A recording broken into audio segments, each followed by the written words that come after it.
بسم الله، الصلاة والسلام على رسول الله. اليوم مرحبا بكم في قناتي. اليوم نقدم لكم طاجين الزيتون مع الرز. بعد ما درت الرز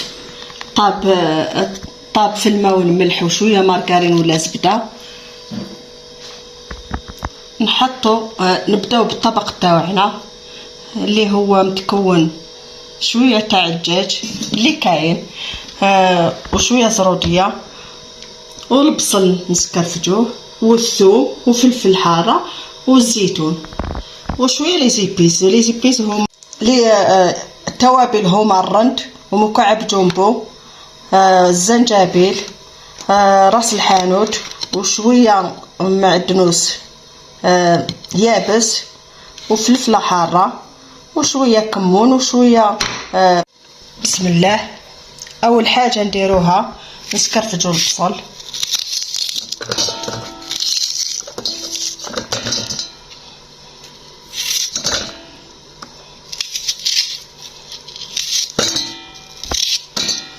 ونزيدو الثوم،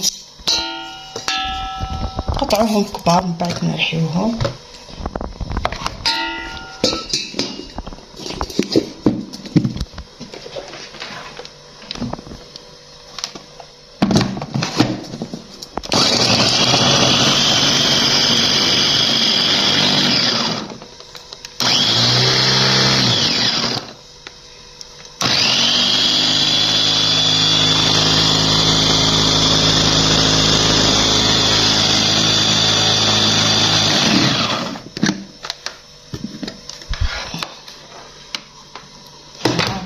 بعد ما رحينا البصل نحطو كلشي يتقلى.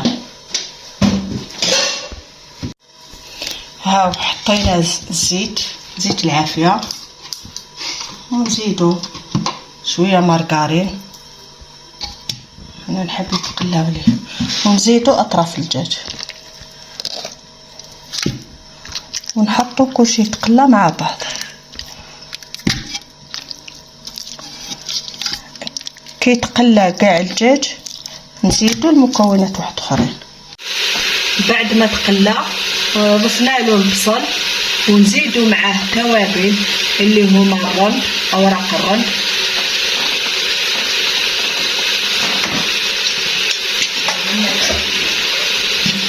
اللي هما اوراق الرند والزنجبيل وراس الحانوت ومعدنوس يابس والكركم والطماطم والكمون وفلفل حلو. كاع ضفنا المكونات مع بعضهم نزيدو نخليه يتقلى.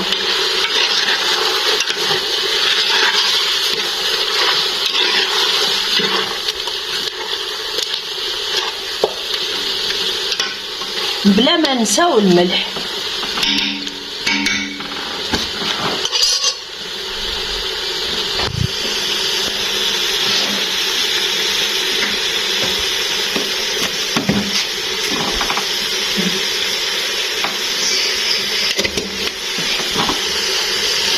نزيدو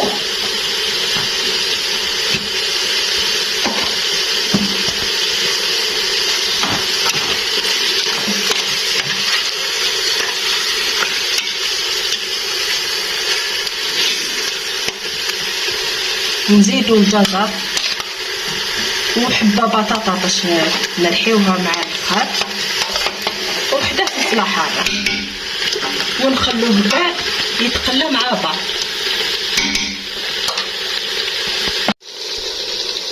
بعد ما تقلاو الخضره مع الدجاج نضيفو الزيتون تاعنا اللي كان طايب في الماء، اللي طيبناه في الماء باش يتنحل الملح تاعو والمروريه تاعو، ونزيدو نخلوه شويه يتقلى ونضيفو له الماء.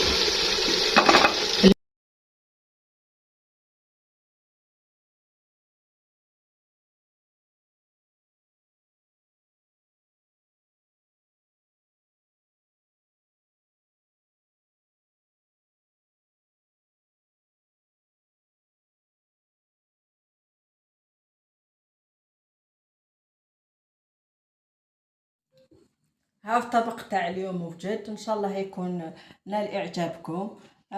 درت الزيتون وحده، اللي بغى ياكله وحده، اللي بغاه ياكل بالروز، كل واحد كيفاه، مع طرف تاع الدجاج وشويه لي فريت. وبالصحه والراحه عليكم ان شاء الله. دعموني بابوني ان شاء الله تعجبكم بصحتكم. هاو انا كيفاه ناكلو. انا نسقيه، نبغيه مسقي.